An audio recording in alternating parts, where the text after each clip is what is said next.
Alors justement, vous dites ça, Grégoire Pupink, et je ferai évidemment intervenir aussi Renaud Bochart, on l'a fait. Mais quand, par exemple, un Robert Kennedy Jr.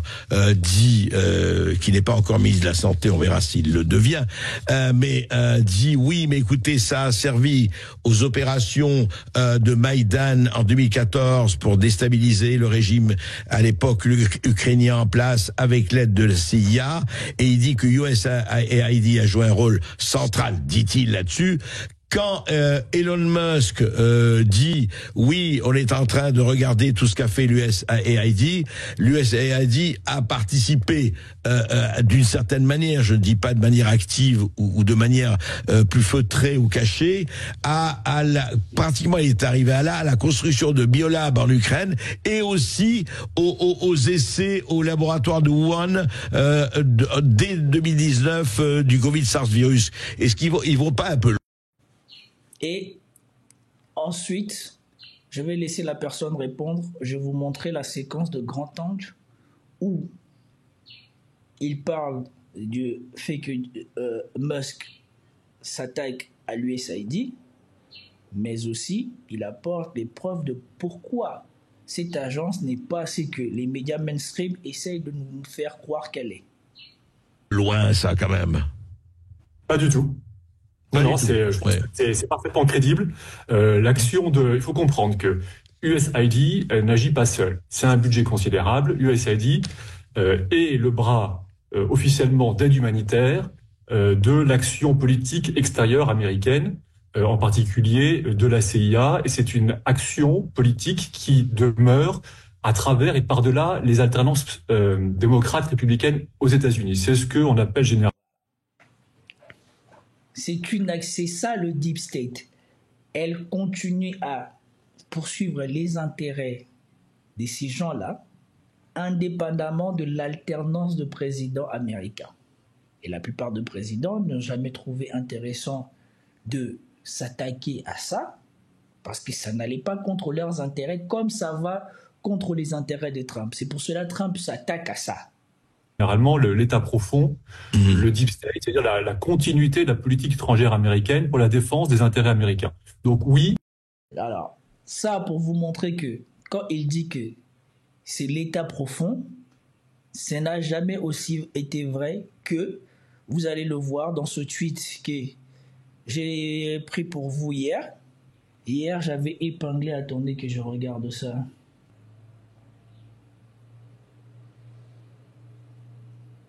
Voilà.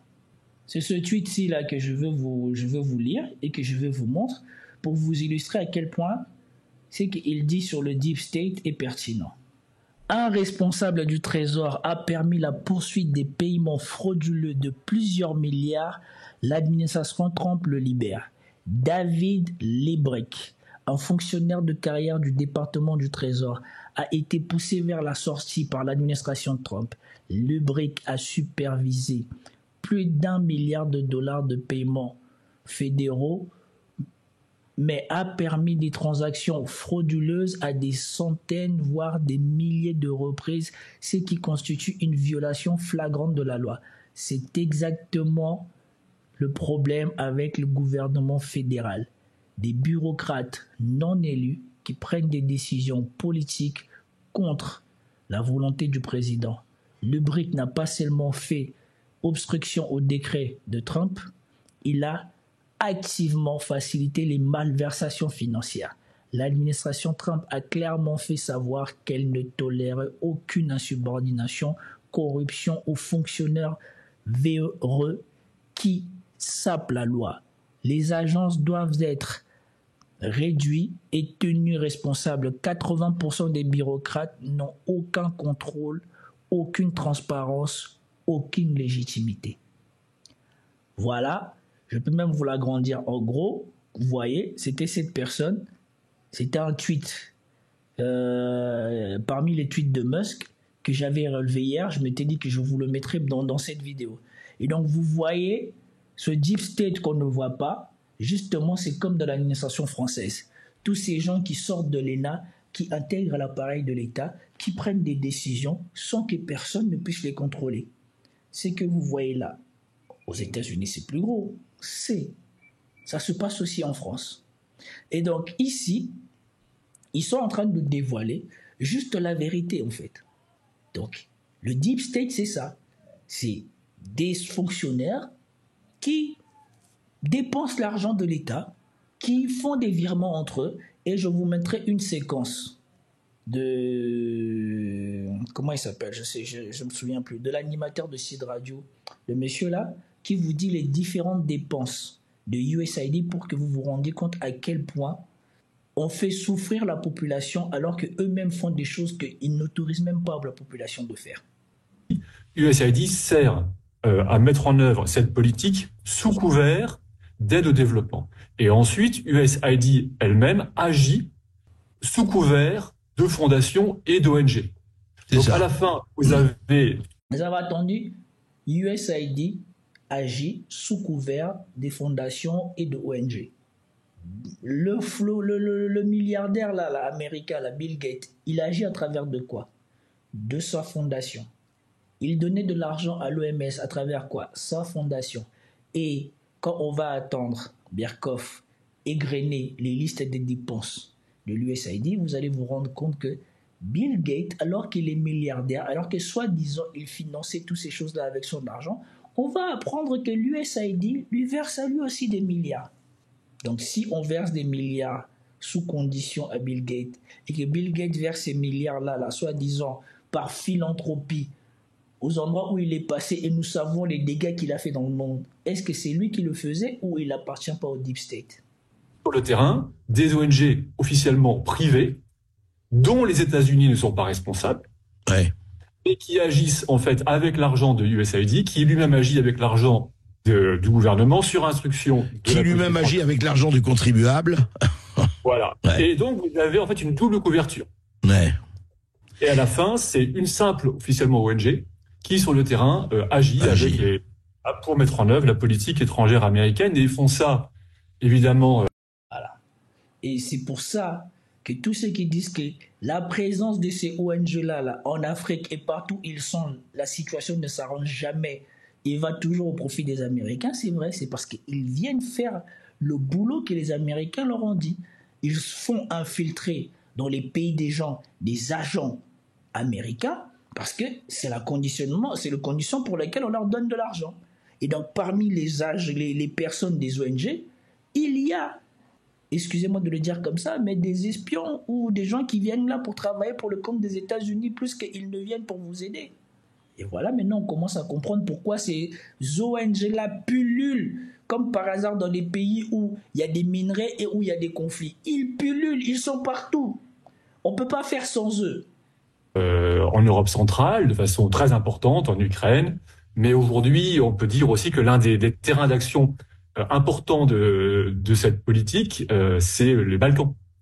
La Macédoine, l'Albanie, qui sont un nouveau terrain stratégique important pour l'avenir de l'Europe. L'idée étant maintenant de faire basculer les Balkans définitivement dans le camp occidental. Parce que certains... Voilà. Ils se sont cassés les dents en Ukraine, ils se sont cassés les dents en Géorgie, ils se sont cassés les dents en Roumanie, et maintenant ils essayent en Albanie et aux autres endroits. Mais à partir du moment où il vient de citer l'Ukraine, nous allons rentrer dans la partie de la vidéo où j'ai gardé la séquence de grand angle pour vous montrer l'implication de l'USAID et de ce que Robert Kennedy Jr. a dit que c'était vrai. Regardez. Musk, soutenu activement par Trump, a également ouvert un front avec l'agence fédérale USAID, qu'il accuse de n'être ni plus ni moins qu'un des bras armés de la CIA pour mener des opérations extérieures plus ou moins approuvées par le gouvernement des États-Unis. Voilà. Donc ici, Musk lui-même, il dit que l'USAID sert à mener des opérations secrètes de la CIA approuvées ou non par le gouvernement des États-Unis. Donc le gouvernement peut être au courant ou non, c'est le Deep State et les CIA qui font leur truc. Indépendamment du président, eux ils font leur bif. D'ailleurs, plus ou moins approuvées par le gouvernement des États-Unis. En clair, avec l'appui de Trump, les représentants du Doge ont débarqué au siège de l'USAID pour exiger les accès à tous les dossiers de l'agence.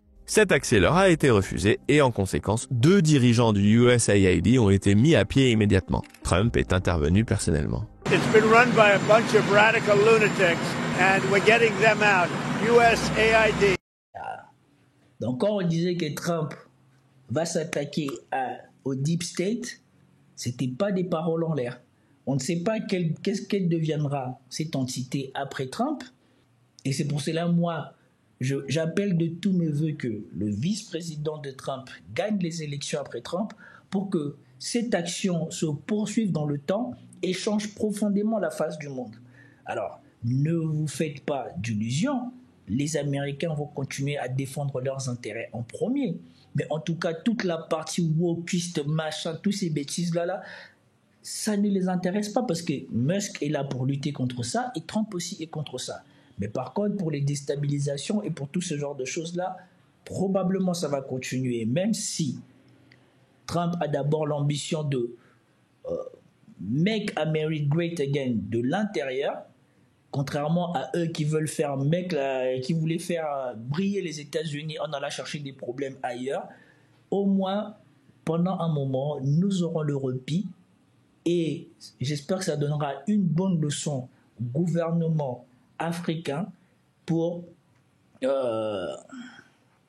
s'affranchir de l'aide qu'il recevait de l'USAID.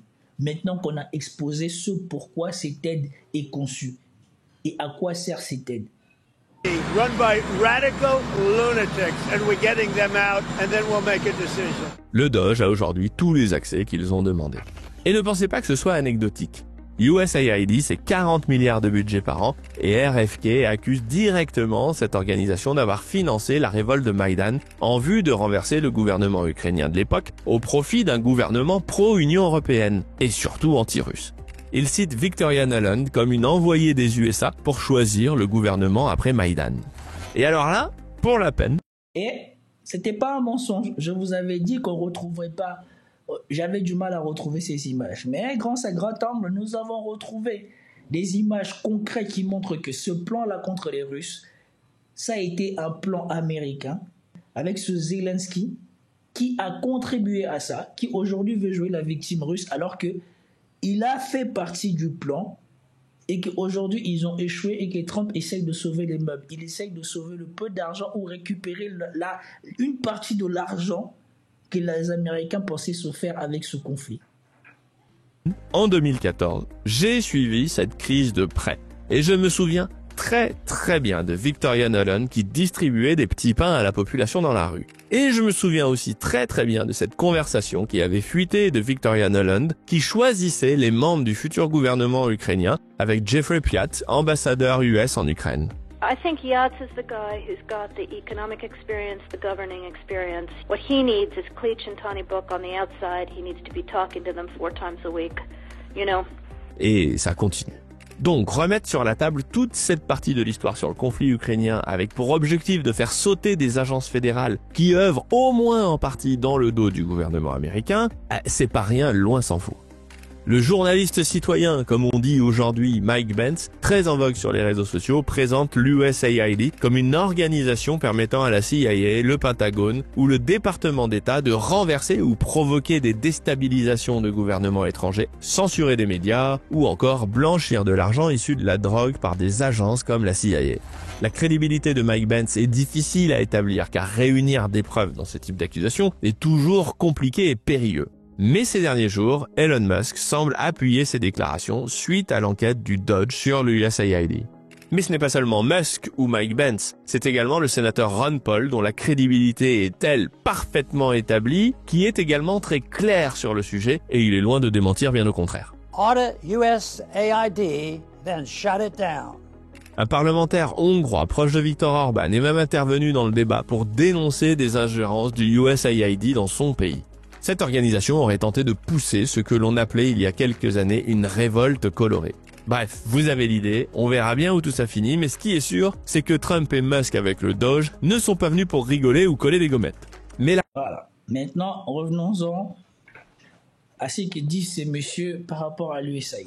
Comme vous avez vu, cette organisation, en fait, doit, en tout cas les pays africains, qui dépendent de cette aide doivent tout de suite chasser les ONG qui travaillent avec cela et couper les ponts avec cette aide. En fait, parce que cette aide contribue à la déstabilisation de vos gouvernements, de la stabilité de vos pays, de votre souveraineté. Parce que, sans le savoir, ces ONG-là, qui paraissent soi-disant privées, viennent sous le compte des États-Unis avec des espions, récolter des données, provoquer le chaos chez vous, et ensuite, quand le chaos il est fait, vous avez encore moins d'argent pour réparer ce chaos, rajouter encore des ONG pour encore mieux vous infiltrer. Et donc, la première chose à faire, c'est de faire comme le Burkina Faso. Tu dis à tous ces gens-là de dégager, et tu verras que tu vas très vite commencer à mieux contrôler la zone. Exactement comme à l'est du pays que je fais la publicité ici, je sais pas, j'en ai même peur moi de dire les mots parce que je veux pas que la vidéo soit censurée.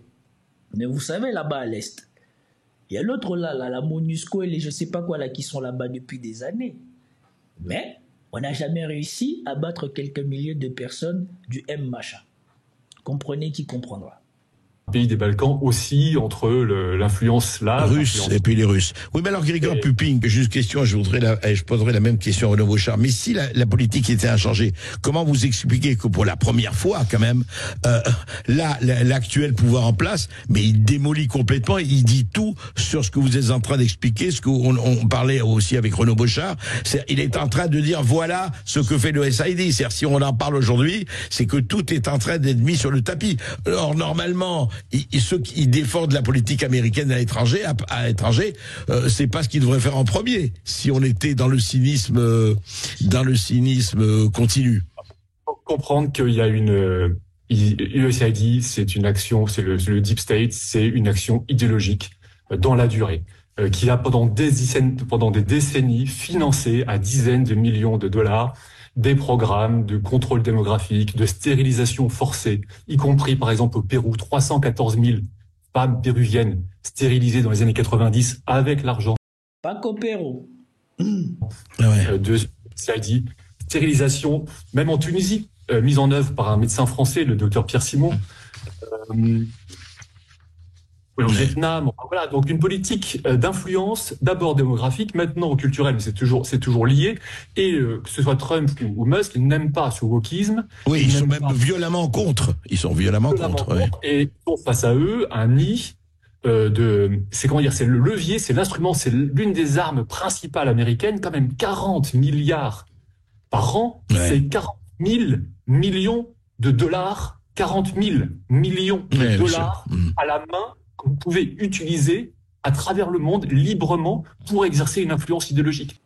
Et donc, c'était tout pour cette vidéo. J'espère que vous avez apprécié. Si vous avez apprécié, commentez, likez, partagez. Je vous dis à plus tard. Peace out.